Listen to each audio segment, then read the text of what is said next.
You're listening to Men of Abundance, episode 178 with Chris Mefford. Are you having fun? If you're not having fun, you're holding yourself back. Welcome to Men of Abundance, the podcast for those looking to level up their lives by hanging out with some of the greatest leaders and established professionals in our community, living a life of integrity, honor, and the abundance mentality. Prepare to pay it forward with your host, former Army medic turned lifestyle entrepreneur, Wally Carmichael.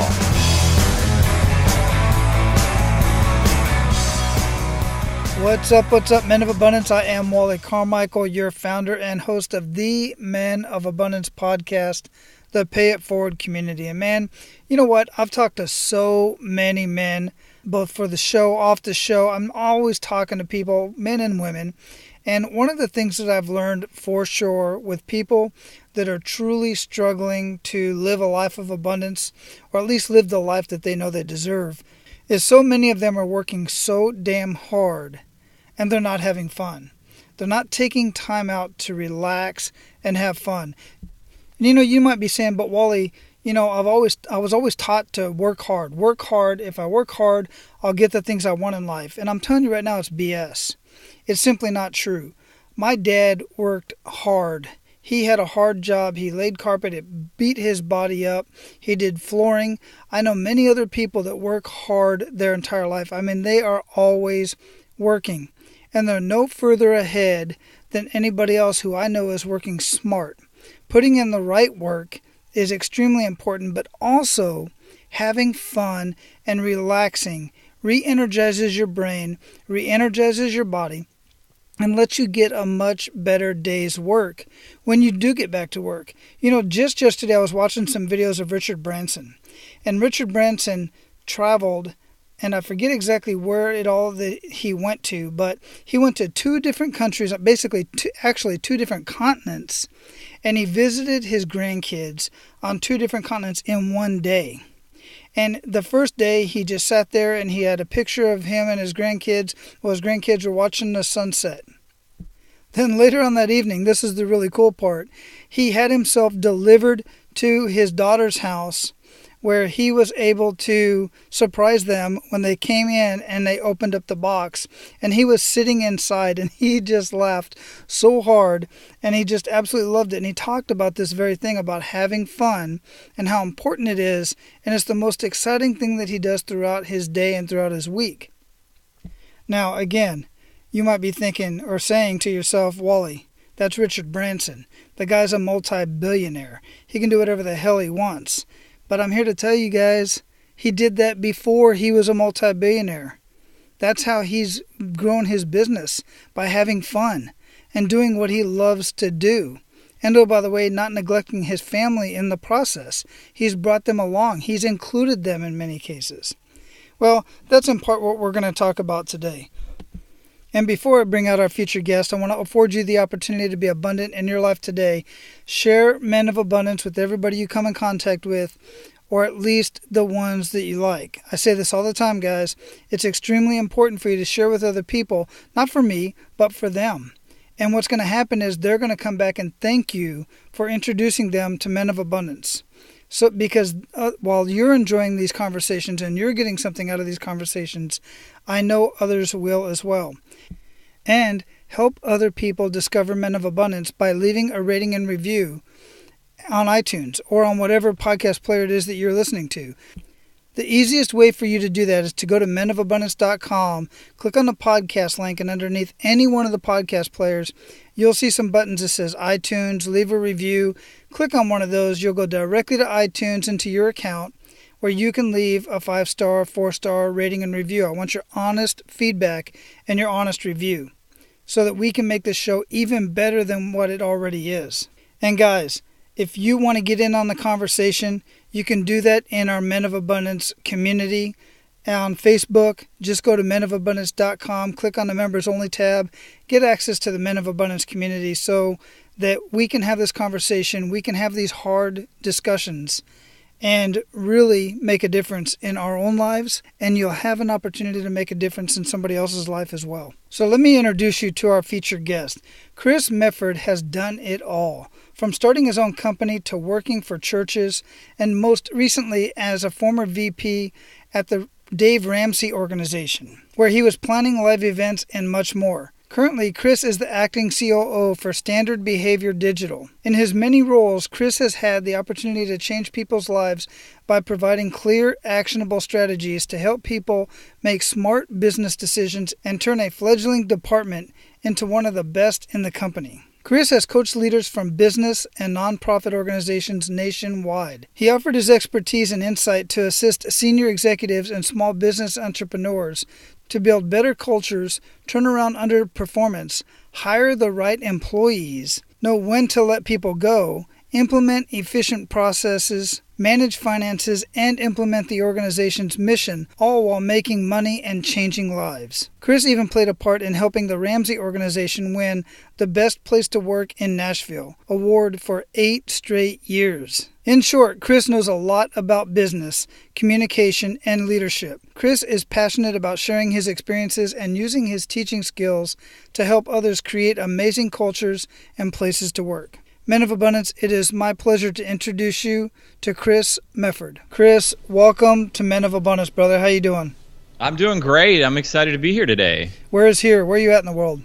I am located in San Diego, California. So while the Arctic bomb is going on in the Northeast, it's been 75 and sunny. I love it. That is no joke right there. I was in Tampa a little over a week ago, over the holidays and New Year's, and the temperature there I was not prepared for. Not coming from Hawaii, not anywhere. I just did not know. I did not expect it to get that cold in Florida.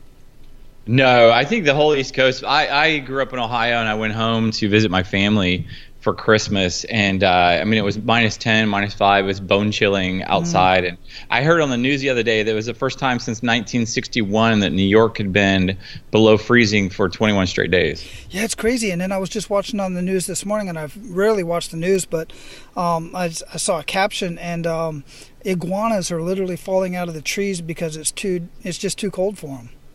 Oh man! Out in Florida, in that area. Yeah. That's just ridiculous. So before we get too much into our conversation today, Chris, I like to start out with an attitude of gratitude, man. What do you have to be grateful for today? Oh man, I tell you, I have a lot to be grateful for. Grateful for the warm weather.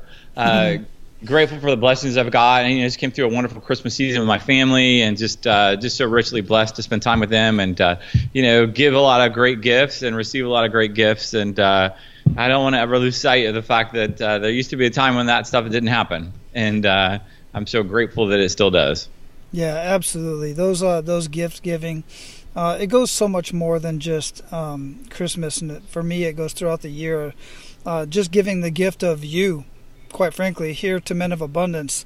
I absolutely love sharing these conversations and sharing your experiences. And we're going to get into some of that here in just a minute. But before we do, I want to ask you one simple question. Well, it's simple for me to ask, but not so simple for others, for some to answer. And that is, how would you describe yourself? I'm not sure exactly how to describe myself. I'm a fun guy, if that's what you mean. I like to read. I like to learn. I like my friendships to drive me forward as much as I drive them forward. And if you come into my life and you don't have much to offer me, or I don't have much to offer you, our friendships usually just kind of burn out. So I'm always looking for people that kind of push me and make me better. And that's not for everybody, but those kinds of friendships have kept me from being lazy and just satisfied throughout life. Got it. Yeah, I dig it. So tell us a little bit more about yourself. We talked about your bio a little bit before we got started here. That's more about what you do. But, get a little bit more deeper into who you are and how you kind of got into what you're doing now. Well, I got into marketing and advertising. I'm the chief marketing officer at Rock Church in San Diego. And I came to that via working with authors and speakers. I used to work at Dave Ramsey, as you mentioned. And so I did that for 10 years, and I got the opportunity to lead some people. I had about 50 people on my team that I led, and I kind of grew that from about a starting point of 8 We had started doing maybe about 10 events a year, and we grew that to close to 80, 90 different events that we were putting on. And so I started to realize that the stronger I became as a leader and the more I read about leadership, the better prepared I was to handle everything that was coming my way. And so I got very excited and very passionate about the idea of leadership and driving people forward and pushing them to be greater than they ever thought they possibly could. And it charges me up every day to help do that. And I know that's a skill, one, that can be learned, and two, that isn't really cultivated enough. Hopefully we get a chance to talk about it later, but I feel like we really concentrate on the hard skills. Are you good at accounting? Are you good at doing this job or task or administrative? But we really don't concentrate on the soft skills that are really some of the most important skills to help us not only improve ourselves, but get promotions quicker, to get noticed faster, to get more opportunities in life, to grow your business. And those soft skills are often overlooked. And that's how you handle people, how you respond to people, how do you communicate to people, how you present yourself. All of those things kind of play a huge part in our lives and how people perceive us and our opportunities that we're given. And I don't think they're taught enough and trained enough. And so that's what I got very excited in helping other people do and learn. Yeah, we're definitely going to get deeper into that because that is a huge, huge passion of mine as well. The skills are important, but skills are important for everybody across the board. But to be a great leader, to be a great mentor, to be a great coach, or even a manager, you have to have very strong soft skills. And that sounds like an oxymoron, strong soft skills, but so many people look at these soft skills and they just hear the word soft, and it's touchy-feely, and it's so far from it. It's not easy to take somebody and say, hey, look, you're just not working out here. That's a soft skill. To be able to pull somebody aside and say, hey, look, you're not cutting it right now. I've laid out the ground rules. I've told you what your job is, type of thing. You've got the skill, but you're just not making. Those are soft skills, but those are hard things for some people to do. They skirt around those type of conversations, and because they don't know how to have that conversation in the right way. Right. They just want things to be black and white. Just tell me if I can do A, will I get B? And the reality is we're not wired that way. In marketing, we might say people don't buy a product, they buy an identity. Mm-hmm. So stop thinking of yourself or your company, your corporation, or what you do, your services, or how you provide it as simply just a product. If it's just a product, it's a commodity that can be reduced in value. But if you start to create an identity around everything that's happening, people start to come about it. And the identity meaning, why did you buy that watch? Why did you put on those shoes? Why did you get those lenses and those glasses frames? Simply stated, something about that spoke to you and you thought it was cool or hip or smart looking or sharp or made you look sophisticated or professional. And so you wanted that identity. It's the essence of Steve Jobs kind of created this identity around Apple that said, hey, you want to change the world? You want to start a revolution? He asked those questions. He didn't simply say, you want to buy a computer. And that's the way I kind of describe, a transitional hard skill versus a soft skill. A hard skill is, can you do accounting? Are you good at math? Will you show up on time every day? A soft skill is convincing people that you have more to offer than meets the eye, that you're more talented and you can help them achieve greatness better and faster than if you were just stuck here in this job in this cubicle doing this one thing over and over again. And so people struggle with getting their head around that because it's a bit ambiguous. Yeah, it makes so much sense, and this is the type of stuff that I've really been honing my skills on throughout the years. And that's why I love having these conversations with guys like you, because you pretty much wrote the book you literally wrote the book on hiring and firing for leaders and for pastors. How do you have hiring and firing for pastors? And I got an idea. We were just talking about it, but you talk about soft skills. It just doesn't get stronger than that than hiring and firing from a pastor. No, right. A lot of people make mistakes. There's so many mistakes when people hire, from how they post a job to how they do the interview process to how many times they talk to people to what they feel like they should hire versus what they want to really deep down hire. And then sometimes they just get lazy and give up and settle. And so I think that's probably the fastest way to ruin. If you're a leader and you have the opportunity and position to hire, you should, one, definitely take your time. Never be in a hurry. The first minute you get in a hurry is the problem you're going to have. It always amazes me. People say, I need to hire someone fast. But the reality is, if you get somebody in that's terrible, they could be stuck there for 5 years, 10 years. Now, some people might say, well, if they're terrible, I'll just fire them. In which case, you create a toxic environment on your team. Your team sees that people get fired quickly, and so they're always a little nervous and uncertain. And so that's just a terrible mix of how to kind of bring people on board. But if you do it right, and you get the people you want, and you get the people you like and you want to hang out with, you create this environment where you can win titles such as best place to work in the entire city. I worked at a place where we won best place to work for 8 straight years. My team at the church I'm at, we have about 200 employees, and we have multiple departments. We had this Christmas decorating competition, and I wanted to win. And so, I put a team together and inspired them, and we won this silly Christmas competition. But when you get a team that can work together and you're having fun in the process, and you take what you do very seriously, but you don't take yourselves very seriously, nothing is more empowering and energetic and exciting. On Sunday, when you go to bed, you're excited to go into the office on Monday. That's the kind of people you want. That's the kind of environment you want to create. And I'm so tired of traveling all over the country and hearing people tell me that that's impossible, because it's absolutely not impossible. And you know what? You're the problem and you're the solution. You can fix this. Yeah, it's a challenge that I'm up for, because this is where I thrive. I absolutely love team building. It really, when a team works well together, there's few more amazing feelings to me than having a team work together towards the same goal and at the same time be able to have their own personal agendas fulfilled as well.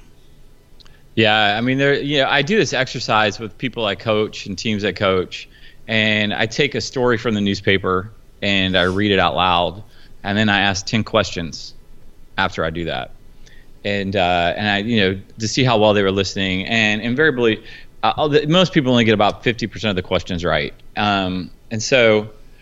What I do next is I have the team, I get another article and I read another story, but this time I have the team answer it together. And do you know what? Every single time I've done it, 100% of the questions get answered.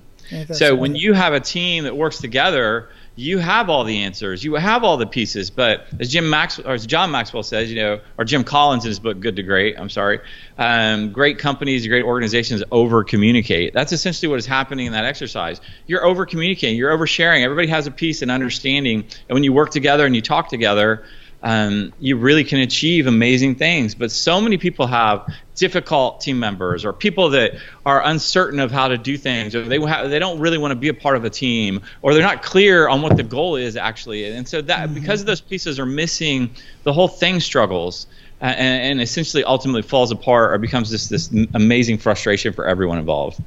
Yeah, absolutely, 100% agree. And that's the situation that I'm realizing is going on right now, and that's why it's not by chance that you and I are having this conversation today.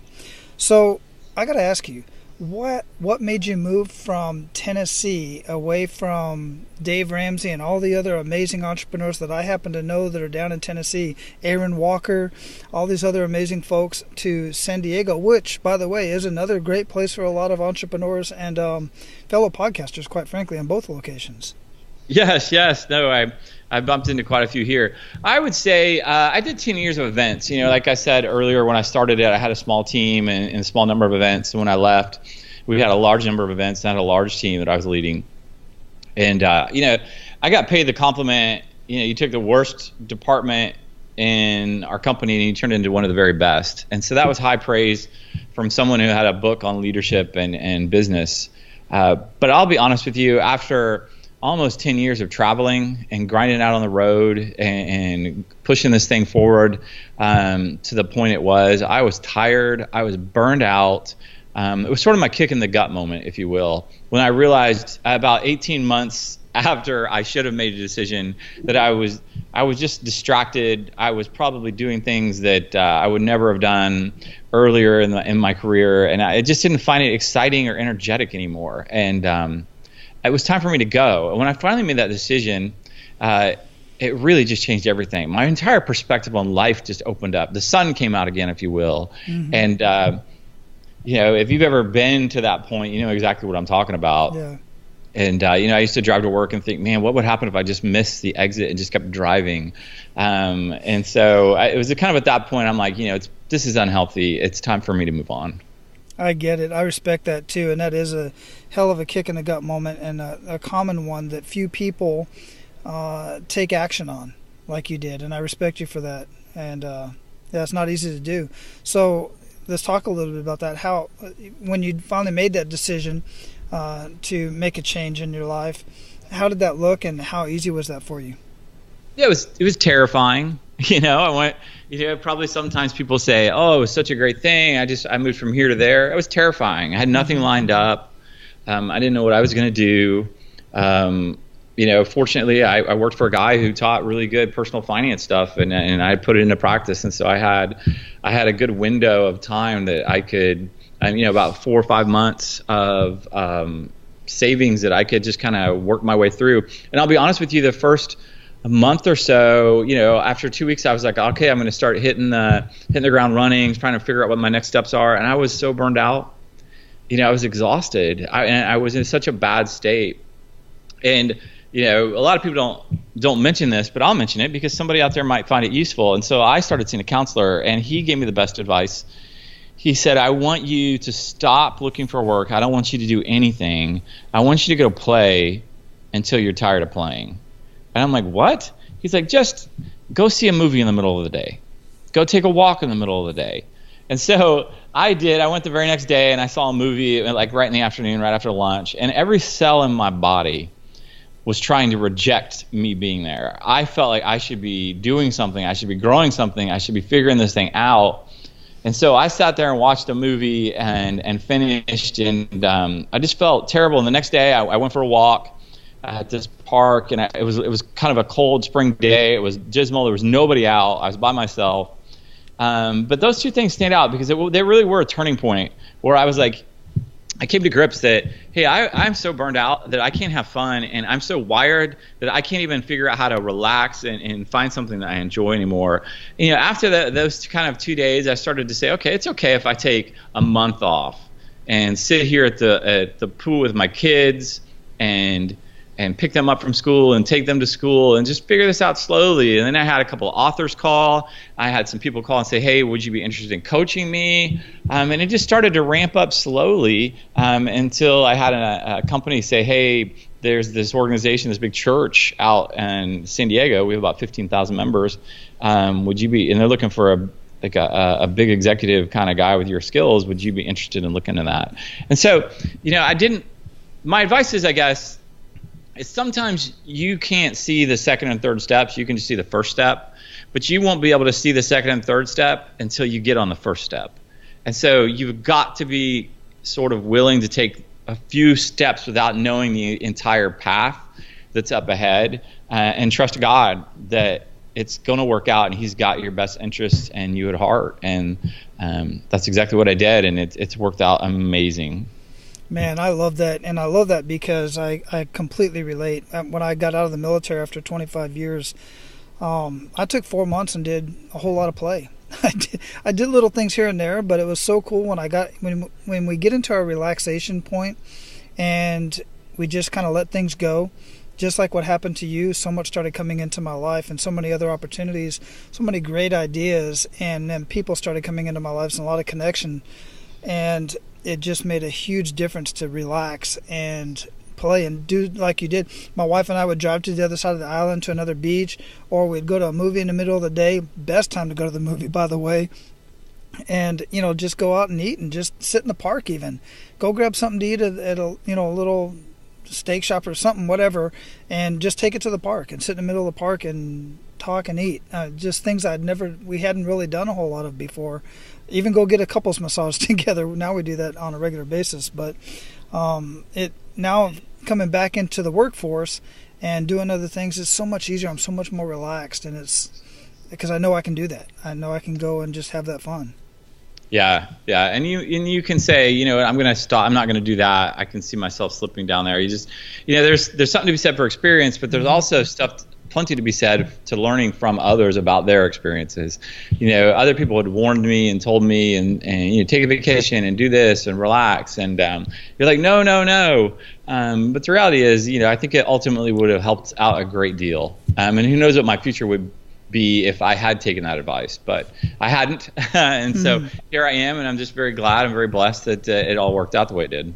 Yeah, absolutely. And listen, guys, I've had these conversations. You've listened to many of them, and we've heard so many people like Chris Ducker, Aaron Walker, and I can go on and on with the guys that I've had conversations with that were just literally at burnout. And as soon as they took that time to relax, take their wife out to dinner, to the movie, play with the kids, play with the grandkids, it just, you get rejuvenated. So much more comes into your life than what you had before. And you have a hard time going back to that hard hustle and bustle because you know what real life looks like. You know what it really feels like. Exactly. Well, what I'll say is I think that it made me a better team member and a better leader, especially when it came to hiring. Meaning that I used to feel like I just had, I was looking for this skill and I want to fill this skill. And if this person comes in and they look great on paper, they're going to be great. And, they can complete sentences and they're eager to work here. So let me bring them in. And here's what I missed in that is that I realized that wasn't a joyful experience that I was creating because these people didn't necessarily mesh on the team. Herb Brooks, the famous U.S. Olympic hockey coach from the 1980 Olympic hockey team, he has this great line, and I don't know whether he actually said it or is it just in the movie Miracle, where he says, look, I'm not looking for the best players, I'm looking for the right players. And I think it's simple to say that, and everyone says, yeah, we need the right players. But what does that look like? And for me, that looked like this. I wanted you skilled, but ultimately would I want to go hang out with you in a restaurant or hang out with you on the road because we were going to do some of that as a team. And so if I didn't like you and I didn't really want to hang out with you, I didn't bring you on the team. And so ultimately what happened was I created this team of people who were like me, that liked me, and we got along great, and they liked each other, and we had this environment and this energy that we just thrived off of. And so putting that in perspective and saying, you know what, I'm in control here. I don't necessarily have to hire you just because you're skilled. I'll give you an example. I was looking for an event producer, and this guy came to me, and he had an MBA, and he had run the event center at one of the universities, and they had actually just had a presidential debate. On paper, he looked amazing, loaded with skills. And so I called him up, and I said, hey, why are you interested in this position? What makes you want to work here? And he says to me, did you not read my cover letter? Really? And I was taken back because that's usually where you kind of get the chance to explain out again in your own terms. If you're not a great writer or whatever, it kind of is just sort of a T-ball question I throw out there. And I instantly knew, hey, you know what? You've got a lot of skills, but you and I are probably not going to get along. Like, that response is just weird and strange, and that's just not the kind of people that I want on my team. It sounded like you maybe have an issue with arrogance, or you're a know-it-all or whatever. I've done, not to prejudge if you're out there listening, but I've done a lot of interviews, hundreds, and so I get a sense of people, not always right and correctly, I admit, but a pretty good sense of people through conversations like that, and that one just stood out to me. And so that's kind of what I mean. On paper, they look great, but they just don't fit. And so you've got to be willing to walk away. I've fallen in love with candidates after the first interview, and by the third interview, I can't stand them. Give yourself some time to, hey, you look great. Your interview's great. You sound great. But are you getting more excited each time you come in and talk to me, or are you getting frustrated? I want you to be more excited when you come in. I want to see your energy and enthusiasm. And also, the first interview, people tend to be nervous and they're on their A game. If we're judging like a figure skating competition and we're deducting points on how you answer questions or the identity you're presenting, usually in the first interview, people look amazing. By the second or third interview, their guard is down. And you can kind of start to see who they really are, which is why I always like to do 2 or 3 or 4 interviews. A phone interview, an interview in my office is really formal, maybe just a casual coffee interview, to get their guard down and just kind of really see who they are underneath, and if I like them. Yeah, so many people, I've read so many of these different type of interviews. I love reading the worst interview, or the I can't believe that just happened type of interview. responses, and when people come in, the way they come in dressed, eating food, all this kind of stuff. So we can go through all of those. But what does the perfect interview look like for you, kind of from start to finish? This really intrigues me because obviously I've heard of people taking folks out to dinner because you want to see how they treat the wait staff and how they treat just people in public and various things. What does that look like? And I know it varies based on the type of position, but what does that perfect interview look like for you? Well, I'll start off with one of the worst interviews. Just for fun, I had a gal that was coming in, and she had said, hey, this is one of my dream jobs. I've always wanted to work here and be a part of this organization, and it'll be amazing. And so we're talking about 5 minutes into the interview, she's crying. And I'm looking around trying to figure out what am I going to do now? And it's in my book. I tell the story, but I was deep down overjoyed that she was crying, not from an insensitive aspect, but overjoyed in that, hey, I dodged a bullet. And so my simple question is, when it comes to interviews, I like to be very candid and very direct. Hey, I noticed that you haven't worked at a place for longer than 2 years. Why is that? Why is it that you were so difficult to respond to my emails? Are you not that interested in the position? Like, be real direct, because you can't be direct enough in interviews like this. You don't know them that well. You need to make sure there's clarity involved. And I had simply asked her, because she came in and she told me that she was tired because her family came to town and they went and saw the opening night movie of one of the Harry Potter movies or something like that, and she didn't get in bed till 3:30 or 4.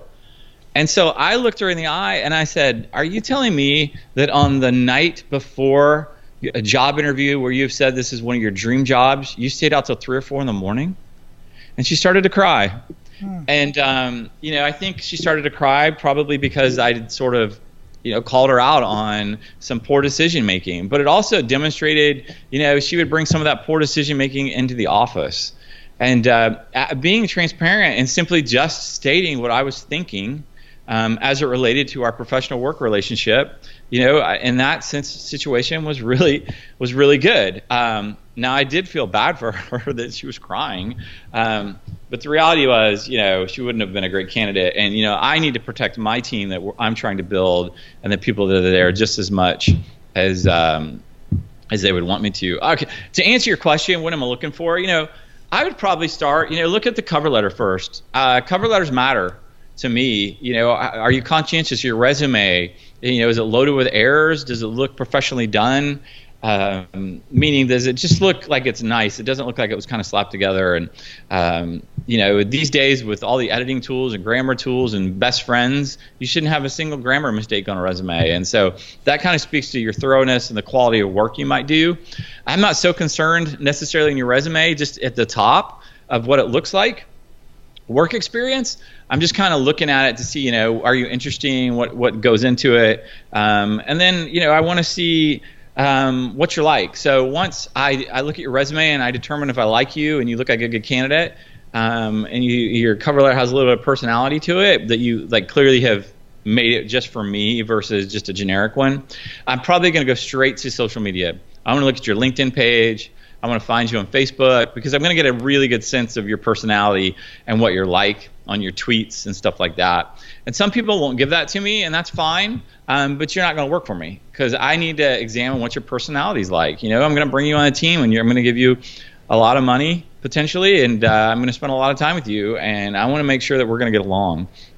I like knowing through multiple interviews, like I said, that you're committed to what we're working on. How much do you know about us? What makes you excited to work here? That seems like a simple question, but I can't tell you how many times people are like, well, and they give me a standard answer where you realize that you just know they haven't gotten any research on you. And so if you're really that serious about working here, you would have found that out. And so what that means, Wally, is are you passionate? Are you going to fight in the trenches when times get hard with me because you're passionate about what we're doing and how we're doing it?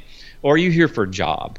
Because if you're here for a job, when the going gets tough, you're not going to be tough. You're going to move on. And I need people that have my back and that I want to fight for as well when it gets going. And so, asking a lot of questions. asking a lot of probing questions, asking them about, their life. What was the most difficult decision they ever made, and how did they arrive at that decision? I love this pageant question I always ask. What's the toughest question, or what's the toughest issue facing our country today, and why? I call it my pageant question, and I'll tell you, most of the guys fail at that as much as the gals, even though it's a pageant question. And I like that because it's out of left field. It doesn't specifically relate to anything in the business world that we're talking about, but it's a question in a tense interview where you sometimes can be stressed, and it's kind of complex. You can't give me your yes or no, or work on your experience. It has to be well thought out. So how quickly can you think on your feet? And sometimes I ask it and I know it's just going to bomb, and sometimes I'm very impressed. I love the question, are you lucky? Would you consider yourself lucky? And a lot of times people say they feel blessed, which is fine. It's the same way. But I find people who consider themselves lucky or blessed tend to be better prepared for opportunities and better prepared for life. So if you say I'm not lucky, I haven't been lucky in anything, chances are you're not. Now, all these are related together. I wouldn't make a hire based on one of these two answers, but in that sense, I'm always looking for ways to kind of dig deep, open-ended questions, things like that. I actually have 20 great interview questions on my website that you can go to and find out. It's at chrismefford.com/abundance, and you get the book, and you can get the audio book and the ebook and all those questions that you should ask on interviews if you go to there and download it. But I feel like I'm talking a lot. No, you are. And I'm just soaking it all up. And I was going to ask you that too, because if you asked me if I was lucky, I'm just going to be straightforward with you. I would say, well, the more prepared I am, the luckier I am. The luckier I feel, because it's all about being prepared as far as I'm concerned. What would you say to that? And I know you just don't lump them all in together. It's all a cumulative conversation as you're bringing it all together, not based off of one question, like you said. But how would you rate that answer? You're better prepared. That's what I'm going for. I'm trying to determine if you are prepared. And so if you consider yourself lucky or you consider yourself prepared for opportunity, it's the same thing in my mind. And so that would be a great answer. Perfect. Okay. Yeah. So, and I was going to also ask you that as far as, the book is concerned, some of these questions you would ask, what would be the best responses? And we don't have a lot of time to go through that right now, but I'm assuming some of that would be in your book and the audio that you're talking about. Yeah, all of it. Perfect. All of it's in there. I have like 30 or 40 questions, and it's about creating an environment. I heard a phrase once, or I came across it, and it was, one team is better than one person. And just to be clear, that there's a very different saying than 5 is better than 1. Right. Yeah, absolutely.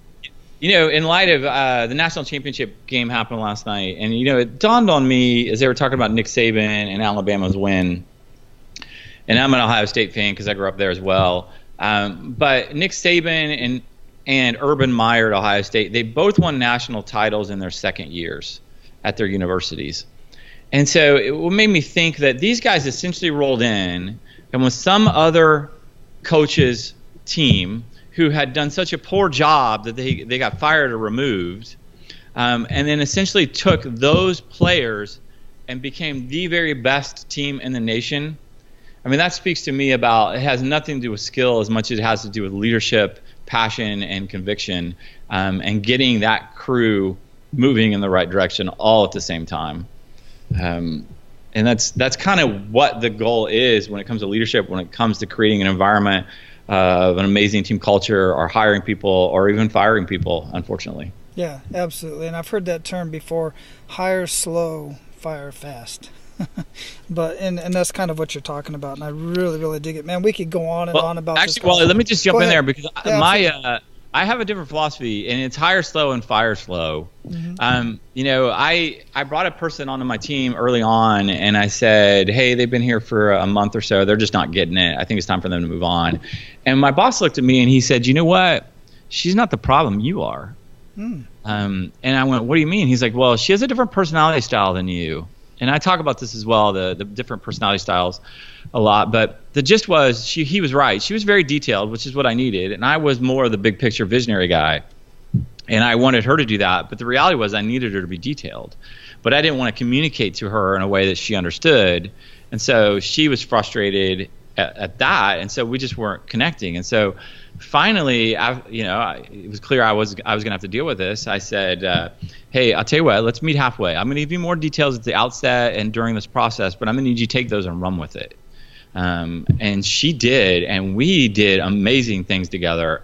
And it made me think really right on, hire slow, fire fast is sometimes if you give people the benefit of the doubt and you haven't trained them, or you haven't given the opportunity, or not talking to them in a way they understand, that's not useful, because the hiring process takes forever. Bringing them in and training them, and you lose money on that. And I think probably the thing that stood out to me was you hired them, you fixed them. And so it really made how I hired way different. And I think it would make a lot of people think differently if you said, hey, once you bring them on board, they're going to be difficult to get out of here. So I bet you're going to take time now. I bet you're going to be thorough. I bet you're going to seek out the best candidates if you know you can't just get rid of them. And if that's the case, why wouldn't you do that from the outset? Save yourself heartache, stress, and money, and go and create this awesome and amazing culture that you can create. Right, yeah, and if you don't give them the right expectations and the right training and stuff, that makes a whole lot of sense. Thanks for clarifying that. That's very, very powerful. Oh, yeah, you're welcome. I'm serious about that, because I feel like it's not fair to you, and it's not fair to them, and it's not fair to the organization. Correct. So let's get this right on the front end so you don't have to do that as often on the back end, because firing someone, even if it's justified, is no fun. Mm-hmm. And so let's just get the right people in and never have to fire anybody. Yeah, absolutely. So, brother, we are at the point where we're going to pay it forward. You ready to do that? Yes. Excellent. So share 1 to 3 actionable steps with Men of Abundance that they can take today. I'll tell you what, I think be patient, and know that not just when you're trying to figure out your leadership, that, be bold and take that first step. Be patient in knowing that it's all going to work out. Be understanding that the fear you feel is not a gift of the Spirit. People don't, fear is not something that God puts in us. Trust is what He wants from us. And so that's what I want you to take away. I want you to take away the understanding that you are maybe the problem, but you're also the solution to your problems and your challenges that lay ahead. And so you have 100% control of your environment and your experience and how you do things. And I want you to remember that and take that forward. And then finally, I want you to remember that soft skills are important. And if you could remember one thing and one piece of advice I give people, and it's like you have one customer in your life, one customer, and that customer is your leader and your boss. And you may be over here working really hard and wondering why your boss never notices. And it could very well be because you've never had a conversation with your boss or your leader that said, hey, what does winning look like for you, and can I help you win in the role that you're playing? And if you do that, that will be the fastest way to a transition into success that you'll ever find, because your leader will start to notice how invaluable you are to him and that team, or her and that team, and move you forward. So remembering those things, I think, can help everyone go a long ways. Man, that is extremely powerful, Chris. Thanks for sharing that. What daily habits make the biggest impact in your life? Reading. Definitely reading. John Maxwell talks about this, the law of leadership lid, or whatever, however you say that. And your team won't outgrow you. And so if you're a bad communicator, your team is going to be a bad communicator. If you show up late all the time, your team's going to show up late all the time. And so if I can read and just be constantly learning, there's a chance that some of the weaknesses will turn into some strengths, and that I will continue to have some resources and the ability to negotiate through the difficult, challenging things that lay ahead. And so I read voraciously all the time, maybe 30 books a year or so, business books, leadership books. I'll throw in some fiction. But, I will admit as well, I cheat. And here's how I cheat. I listen to books too. Mm-hmm. I have about a 30-minute drive, and I go to the gym and I work out and I listen to books. And so that's kind of, I'm usually reading one and listening to one at the same time. And it's probably been the best thing that I've done from my career, is to continually be learning and growing and digesting podcasts such as this. It's a great service that you provide. And so please don't go make the same mistakes everybody else has. Any mistake you make today is not going to be unique to the world. And so go read yourself some stuff, go listen to some stuff, and then take that advice and implement it into your lives. Yeah, that's a very powerful thing you shared there at the end, was to take action on the stuff that you're reading. Is what I get from that, and I don't call it cheating.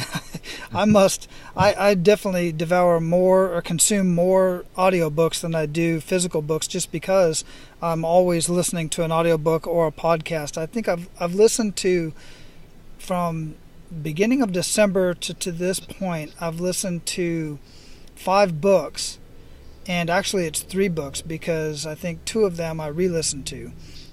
So yeah, I consume a lot of audiobooks.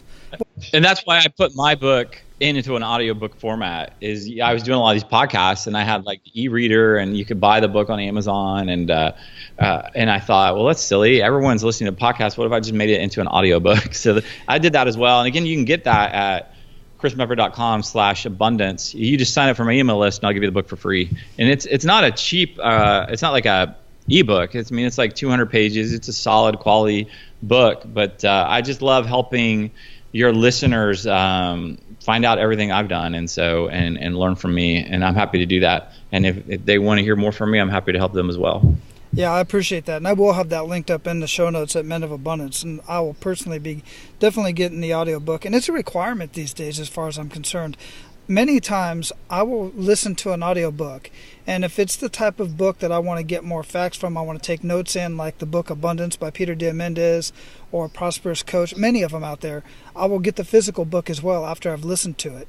And that way I can go back through it, take the notes, and have it as a reference. Because it's easier to reference physical books. You know what I do, Wally? Go ahead. I totally I have figured this out. If I have audiobooks that I love, Amazon has those used books, and oftentimes I can get a used book for a penny, or maybe $2 or $3, and it takes 2 weeks to ship or whatever it might be, and that's what I do. So I don't go and buy the bookstore version at $30 a pop. I just go get the used version and put it on my bookshelf. I love it.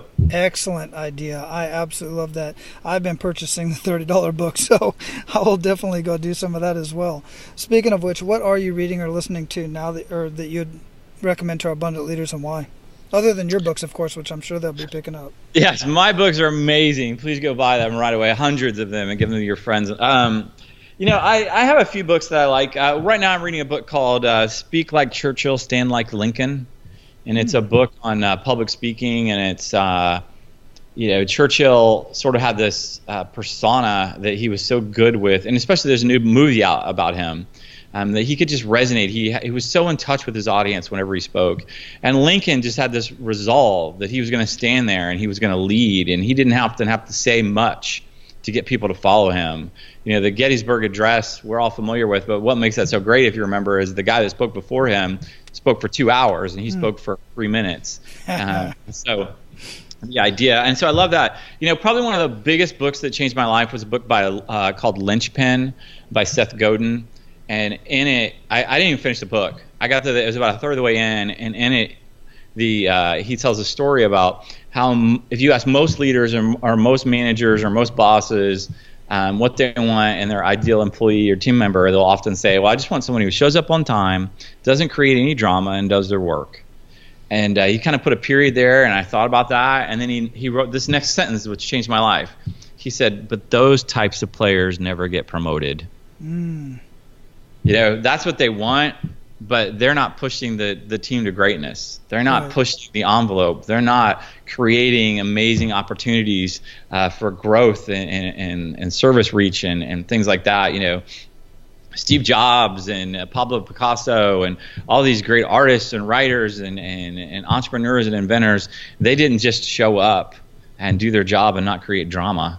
And so, healthy drama, healthy meaning, let's have some spirited debate on if this is the right decision. Let's have some spirited debate on where we should head as a company, not, the bad kind of drama we're all familiar with. And so Lynchpin for me really changed things. And then another book called Insanely Simple, which is a gentleman who worked at Chiat Day, which was the ad agency for Apple computers.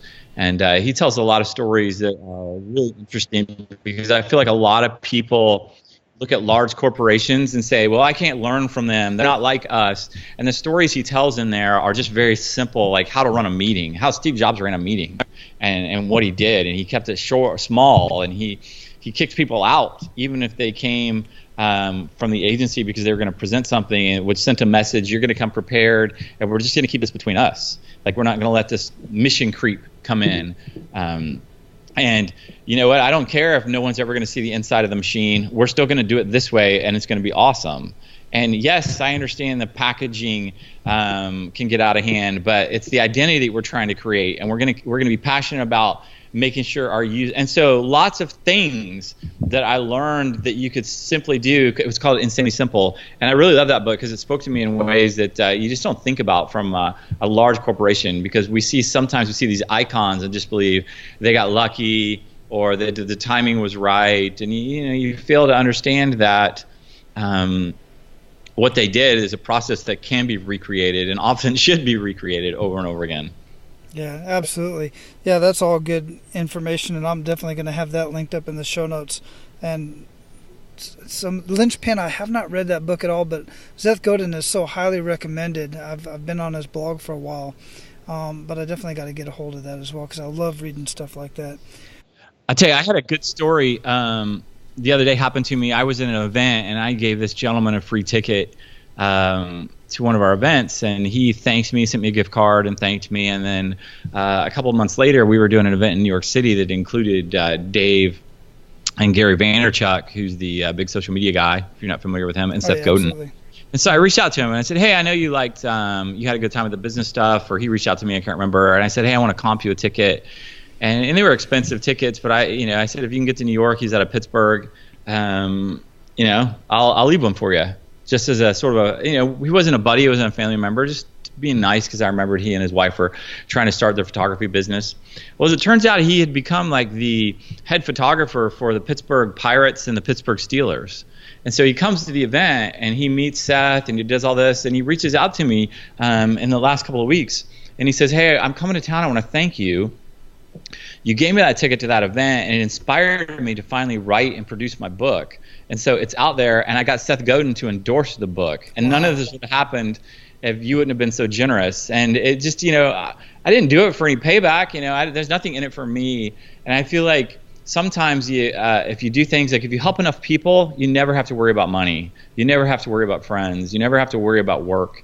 And so that mentality is sometimes overlooked because we have this me mentality that goes in the world, and we sometimes feel even taken advantage of if we have to do things over and over again. But eventually, if you help enough people, you never have to worry about anything else. That is a very, very true statement. What do you feel holds most people back from living a life of true abundance? Fear. They're afraid of what they might accomplish. They're afraid of the success they might find. They're afraid that leaving the comfortable confines of their current life will be missed, and it will be difficult.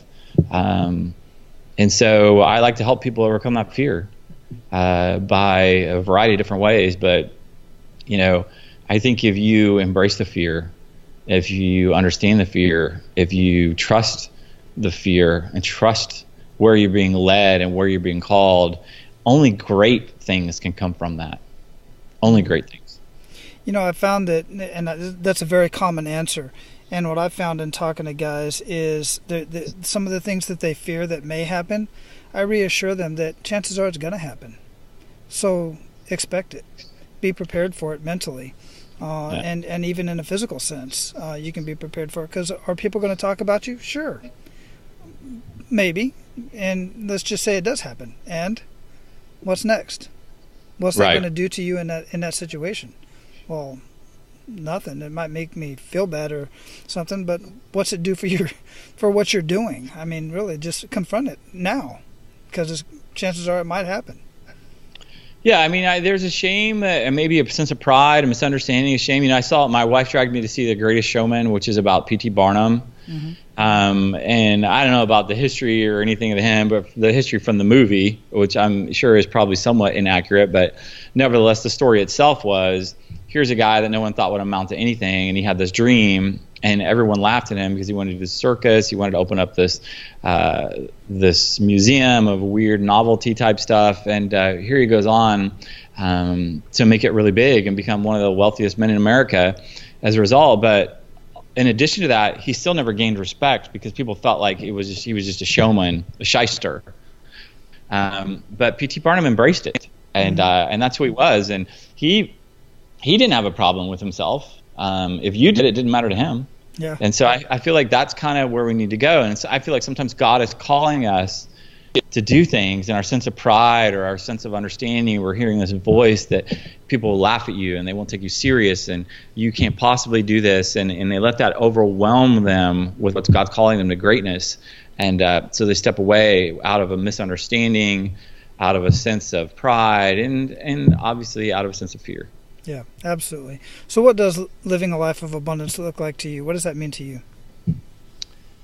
I think that I'm making a difference in the world, that I'm making a difference in people's lives, that I'm doing work that impacts beyond just a dollars and cents type of revenue, that if I wrote a book that someone found out useful, that if I sent out a Facebook post for our team where we boosted it, that someone came in and then got saved, or that inspired someone to start a ministry or write a book.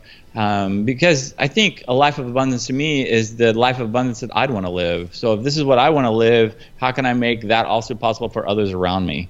And so it's sort of a win-win, a life of abundance. And I guess, a life of abundance would be a win-win. My helping others, they helping me. It absolutely is, 100%.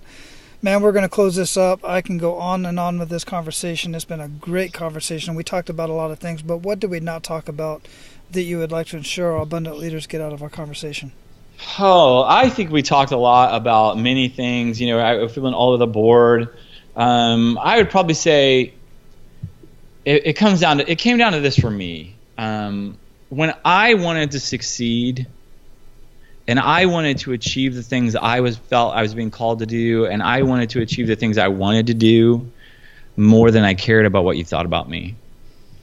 That's when I had a dramatic shift in my life. When I said that, the solution is when I decided to win more than I wanted people to like me. And that doesn't mean I didn't want people to like me or I wanted to be a jerk or mean. It just meant I was no longer going to be concerned about you holding me back from what I knew clearly would be successful. And so you can either get on board with that or you can leave me alone or you can get out of the way. But I'm moving forward. Yeah. I love it. Absolutely. So, Chris, we're going to have chrismefford.com/abundance linked up in the show notes.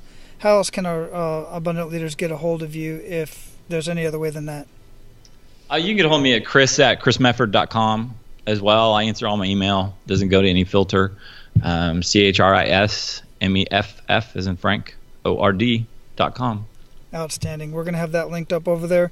Guys, take advantage of the books. Get the audio book. Get everything that Chris has got going on. You can get much more of this conversation through his books and through his information and through his website. Chris, has been a pleasure, man. I truly enjoyed this conversation. Now go out and live your life of abundance, brother, and keep paying it forward. Oh, thank you. Same to you. Aloha.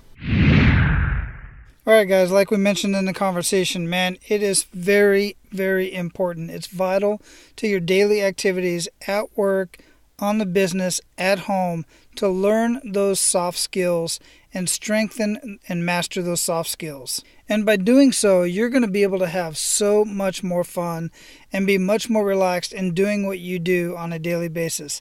And I, for one, greatly appreciate everything you do, and I want you to be able to do it at the best of your ability, peak performance every single day. Well, it's not going to be peak performance every day, got that, but at least giving it a chance to be the best that you can possibly be every day and add massive value to the people around you and the people in your life. Now, go out and live your life of abundance and make sure to pay it forward. That's all for today, Abundance Leaders. For more about our guests and the powerful information we shared with you today, be sure to sign up for our mailing list at menofabundance.com. We appreciate your time and look forward to hanging out with you on our next episode. So until then, be sure to pay it forward and live your life of abundance.